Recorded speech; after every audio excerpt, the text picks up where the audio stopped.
The settlement alarms screamed into the night.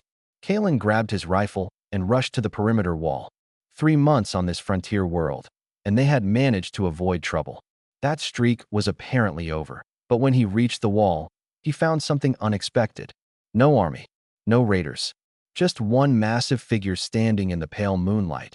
3 small shapes huddled behind him, a Draken. An alpha, by the size of him. Hold fire, Kalen shouted to the nervous colonists. The alpha's scales were scorched and cracked. Deep wounds crossed his chest, but his eyes burned with desperate intensity. Human, the Draken rumbled. I am Drakner, War Alpha of the 7th Fleet. I come to beg. Draken did not beg. They conquered or they died. But they never begged. Kalen climbed down and walked out through the gate, alone and unarmed. Up close, Drakner was terrifying. Nearly 3 meters tall, heavily muscled, with claws that could tear through steel. But those claws were shaking as they rested on the small heads of 3 cubs. My world burns, Drakner said quietly. The Kresh Dominion has broken our fleets. In days, we will be extinct. I have 3 choices. Watch my cubs die in the fire. Give them weapons and watch them die as warriors. Or bring them here. Why humans? Kalen asked. Because you are weak, Drakner said without insult. Because the Galactic Council thinks you are soft. Because you waste resources on children and laughter. Because maybe weak is what my cubs need to survive. Kalen looked at the 3 small Draken. They could not have been more than 6 years old. One had tear tracks cutting through the ash on her face. If we take them, the Kresh might come here, Kalen said. I know. Drakner's voice cracked. I know what I ask, but I have nothing else. Only the hope that someone might choose mercy over wisdom. Behind him, a colonist called out. Kalen, this is insane. We can't fight the Kresh. She was right. Taking these cubs was dangerous. Stupid, even. The logical choice was to refuse. But Kalen looked at those small faces and saw every child who had ever been caught in a war they did not start. What are their names? He asked. Vash, Drakner said, touching the eldest male. Kessa and Rin. I cannot promise safety, Kalen said, kneeling to their level. But I promise you will not face it alone. Vash stared at him with ancient eyes. Why would you help us? Your children, Kalen said simply. That's everything. Drakner touched his forehead to each cub, whispered words in their language, then stood. I go now to die with my people. But knowing my bloodline continues, I can die with purpose. Someday, if any survive, I will return for them. The alpha walked into darkness and disappeared. He did not look back. The cubs were feral at first. Traumatized, they refused food, snarled at kindness, and huddled in corners. Traditional Draken training manuals said to be harsh, to break their will, to forge them into weapons. Kalen ignored every word. Instead, he let them be children. He did not force them to train. He showed them games, told them stories, let his daughter Minjun teach them to draw. When Rin cried at night, Kalen sat with him until dawn, asking nothing, just being present. Weeks passed, then months. Slowly, carefully, Vash began to trust. His siblings followed his lead.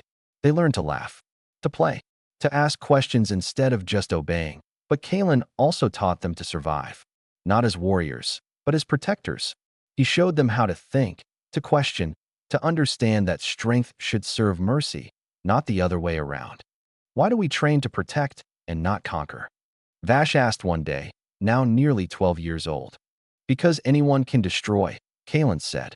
It takes real strength to build, to save, to choose the harder path of compassion. Years passed. The cubs grew strong, but different from traditional Draken. Vash showed unusual tactical thinking. He questioned strategies. He valued every life. Other young Draken refugees arrived, fleeing the war. Vash became their leader, teaching them the human way. Then one day, a transmission arrived. Static-filled and desperate, Drakner was alive. Barely. Held prisoner by the Kresh, used as a symbol of Draken defeat. We're going, Vash said immediately, now a young adult with silver-tipped scales. You'll be killed, Kalen warned. Then we die trying, Vash said. But we won't abandon him. Isn't that what you taught us? To protect those who cannot protect themselves. Kalen wanted to argue, wanted to stop them, but he saw the determination in Vash's eyes and knew it was useless. Then go, he said quietly. But remember everything. Fight to protect, not to conquer. Vash gathered his legion. 50 young Draken, all trained the human way. They should have been slaughtered, but something extraordinary happened. They fought unlike any force the galaxy had seen. Draken strength combined with human compassion. They protected civilians, spared defeated enemies, negotiated instead of executed, turned battles into conversations. Word spread of the human-taught legion. Enemies began surrendering rather than fighting, not from fear, but from respect. When they reached the Kresh fortress holding Drakner, they did not storm it with fury. They surrounded it and offered terms. Safe passage for all prisoners. Medical aid. A chance to end the bloodshed. The Kresh commander, expecting typical Draken rage, was so shocked he agreed. Drakner emerged broken and ashamed. His war had failed. His people were scattered. He had nothing left. But then he saw Vash, his cub, now grown, strong, confident, leading a force that had accomplished what entire fleets could not. "Father," Vash said, supporting the weakened Alpha, "you taught me to survive. Humans taught me what to survive for. I sent you to hide," Drakner whispered. "You came back leading a legion. You gave us to the right teacher." Vash said simply. The war did not end that day. But it changed. The human-taught legion became mediators, peacekeepers. They did not just win battles. They transformed them. A year later, Drakner visited the human settlement. He found Kalen working in the gardens, older now, grayer. "You returned my cubs as leaders," Drakner said, "as something greater than I could have imagined."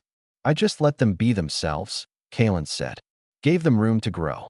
"The galaxy called humans weak," Drakner said. They were right. But they did not understand that some weakness is stronger than any weapon. "You taught my cubs that mercy is not surrender. That compassion is not cowardice. That protecting is harder than destroying. Will you stay?" Kalen asked. "No," Drakner smiled. "My place is with Vash now, learning from him as he once learned from you. But I came to say thank you for seeing children when everyone else saw weapons, for choosing the harder path." As Drakner left, Kalen watched the stars and smiled. He had saved 3 lives on a desperate night. In return, they had saved thousands more. The galaxy would never again mistake human softness for weakness.